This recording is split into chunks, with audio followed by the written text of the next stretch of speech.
Faransa nahisemo kubaha presentation mu Gifaransa ko turi mu Faransa kandi nabyo biroroshye. Mu Kinyarwanda rero muri make impamvu ya mbere nabatumiye no kubasobanurira icyampuruje, icyampagurukije, icyatumye ngiye kureka ibyo nkora kugira ngo nitangire Abanyarwanda. No kugira ngo igihugu cyacu cyunga ubumwe hagati y'abatuye imbere n'abatuye mu mahanga. Mu mahanga hararyoha yego, ariko haryoshye kurushaho niba abantu bagenderana. Ndamagana amananiza ambasade zishyira ku Banyarwanda igihe bashaka ibyangombwa by'u Rwanda, kandi leta igaca inyuma ivuga ko yakuyeho ubuhunzi. Ndasaba rero ko guhera ubu aho Abanyarwanda bari ku isi yose bahabwa ibyangombwa by'u Rwanda nta mananiza. Niba ari impunzi bazabe aribo bihitiramo gusezera ku buhunzi igihe kigeze, cyangwa se babugumemo, ariko batitwaje ko leta yabategetse gutanga ibyangombwa bari bafite. Ibyo ni ibintu bidashobora kuba nk'ako kanya nk'uko uvuze ngo umuntu atanze impapuro ahise agenda kwaka izindi. Iyo processus ntabwo yigeze ihabwa umwanya mu Banyarwanda. Ntabwo ibyangombwa duhabwa n'amahanga bigomba kugenzurwa na leta y'u Rwanda. Bireba ababa babiduhaye, byaba iby'ubukerarugendo, byaba iby'ubunyeshuri, iby'ubucuruzi, yemwe n'iby'ubuhunzi, byose bireba leta zabitanze. Itegeko ryemera ko Umunyarwanda yatunga ubundi bwenegihugu niryo nshingiraho nsaba uko bijya mu bikorwa guhera ubu ngubu. Bityo Umunyarwanda natura aho ashaka, agenda igihe ashakiye, ajya aho ashaka, maze u Rwanda rurengera inyungu ze, yaba ari uri mu Rwanda yaba ari n'uri hanze, nta tandukaniro. Numvise ko hari Abanyarwanda benshi bimwe ibyangombwa byagombaga kubafasha mu mibereho yabo hanze, niyo baba bashaka ubundi bwenegihugu. Ibyo ni inyungu zabo. U Rwanda ni byiza ko rubashyigikira rukohereza ibyo byangombwa. Hari abana baba baravukiye mu Rwanda ariko batageze bahagaruka. Ni byiza kumva ikibazo kigasubizwa uko gitanzwe. Guhera ubu rero aho muri hose, aha mu Burayi, muri Afurika, muri Amerika, njyewe ku bwanjye nabahamagarira kwegera za ambasade tugakomeza tukabisobanura. Niyo byaba yenda bigumye gukorwa nk'uko byari bimeze, impamvu yo kujya muri izi kampanye yo gutanga umushinga wo kuyobora igihugu no kugira ngo ibintu bimwe na bimwe bihinduke. Niba rero ibyo kuko mubona bigomba guhinduka, tubigenze gutyo, mu ntera inkunga bihinduke. Nibwo abantu mwese muri hanze mukora icyo mushaka, mukora itangazamakuru na politike muyikore, mwifate nk'abakorera n'u Rwanda. Hari abashinga amaradiyo bakavugira ubuhunzi gusa. No, ni muvugira Abanyarwanda bose. Ibyo kubwira ngo gutahuka, mushobora kubwira abantu muti mugire amahoro, mugire gute, bityo dutangire kwitegura kuba turi mu Rwanda rumwe.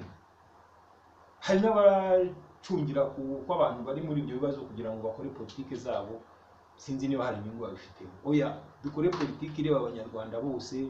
Umuntu ugenda mu Rwanda n'utahagenda, uherutse mu Faransa, uherutse mu Rwanda, twese turi bamwe. Yanasubiza n'Abanyarwanda bakunze bibaza bati abantu baba hanze nibo baza gukora politike, kandi turi bamwe dukunda u Rwanda kimwe.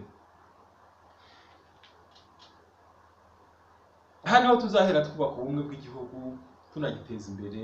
Ubumwe ntabwo ari ukuba twarasibye ubwoko gusa mu ikarita y'indangamuntu. Ni uburyo bwo kuba abantu bose ari bamwe, baba imbere baba inyuma, baba hepfo baba haruguru, baba abera batukura, abagufi, barebare, nyine ubumwe bw'ubumwe. Icya kabiri cyanteye kwiyamamaza ni uguharanira ko igihugu cyacu kitahora mu imena amaraso ry'abayobozi. Dore imyaka ibaye 120 tutarigera tugira umuyobozi uhererekanya ubutegetsi wa buhundi. Niba manda ebyiri zirangiye tukaba dutangiye ya gatatu, niki kizatubwira ko iya kane izarangira neza, iya gatanu izarangira neza, niba tudatangiye uyu munsi tubisaba?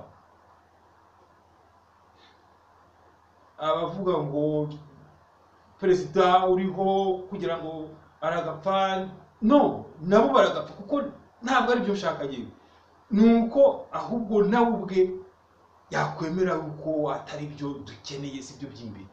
Nizeye ko aho tubyumvikanaho rwose. Hariho abakabye, aho igihugu kivuye ni kure, kivuye kure, naho kigeze hasa n'ahashimishije.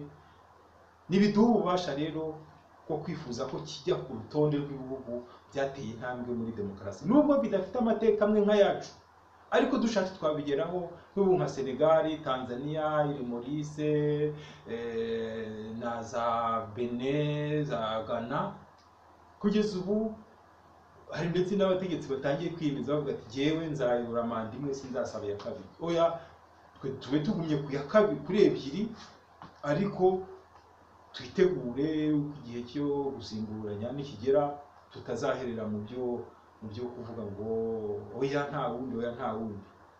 Ni biri mu byampaye impamvu yo kubakangura abanyarwandakazi. Dusabe rero ko umukuru w'igihugu yakwitegura gusubiza ubutegetsi abaturage, tutamushwishwibikanije, tutamwokeje igitutu, ariko nyine tubisabe mu nzira za demokarasi, nicyo ibereyeho. Icya gatatu cyanteye kwiyamamaza no kugira ngo ibibazo by'igihugu bigirweho impaka muri demokarasi. Nk'icyo kibazo tumaze kuvugaho, kuko niba bitabaye bikomeje nk'uko bisanzwe mu byo bita ubwumvikane bw'amashyaka, aho tugana si heza. Niba amashyaka yumvikana kugira ngo ikintu gikorwe, bakirengagiza yuko hari ikindi cyashoboraga gukorwa, ubwo ni ukuvuga ko ayo mashyaka yose abaye ishyaka rimwe. Icyo kindi rero noneho nitukivuge nacyo tugishyire ku buryo buboneye mu biganiro. Nabonye ibibazo bikaze nko kuba abakire bagenda bongera ubukungu, abakene bakarushaho gukena. Nsanga icyo kibazo gikwiye kuba impamvu yo gushingiraho politiki, hehe no guhora mu by'amoko. Ndetse ndacyaha cyane abakomeje kwitwaza amoko, abakomeje kwitwaza kurengera inyungu z'abagize gute, z'abahutu, oya, ibyo bijyanye n'igihe cyashize. Ubu hari abandi bantu bari boroheje, abashomeri, abana batoya, bari abamburwa imirimo buri munsi, bagazana kampani ikomeye ntinatange n'akazi kanini, ahubwo yigakorera inyungu abandi. Abari bafite utuzi dutoya bakatubura, ntihabe isaranganwa ry'izo ya kampani nini yungutse.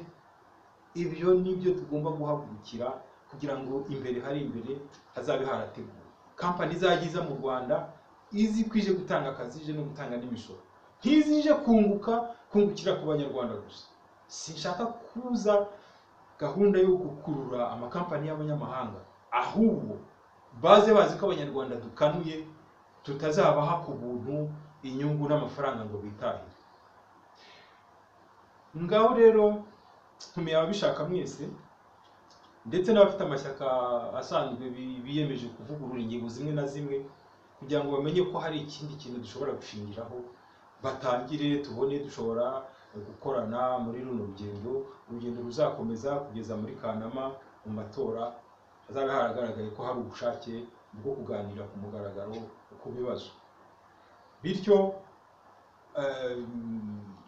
hari n'abibaza bati ariko Mpayimana Philippe kiriya gitekerezo agifashijwemo nande, agihabwamo inkunga nande? Oya, naje hano iruwa kugira ngo mbabwire ko ni mwebwe n'abanyarwanda nifuza ko muntuma, niba bishobotse mumfashe kugira ngo noneho n'inama y'ubutaha mwe muba ari mumfasha kugira ngo inama y'ubutaha mu Bubiligi izatunganye. Bityo abantu bavuga bati ese amafaranga yahabwa nande, ninde umurihira ingendo, ninde ugira ngo nabo mu Bubiligi nitwahura nabo nzabasobanurira ko niba bagira ngo dukomeze inama nk'izi mu wundi mujyi, ndetse tuzanakomeze no mu Rwanda, nabo batanga iyo nkunga. Bityo ntihazagire abibaza ngo ese ngo Philippe yatumwe nande. Naje kwifuza ko muntuma kugira ngo iyi kandidatire izabe y'abanyarwanda. Murakoze.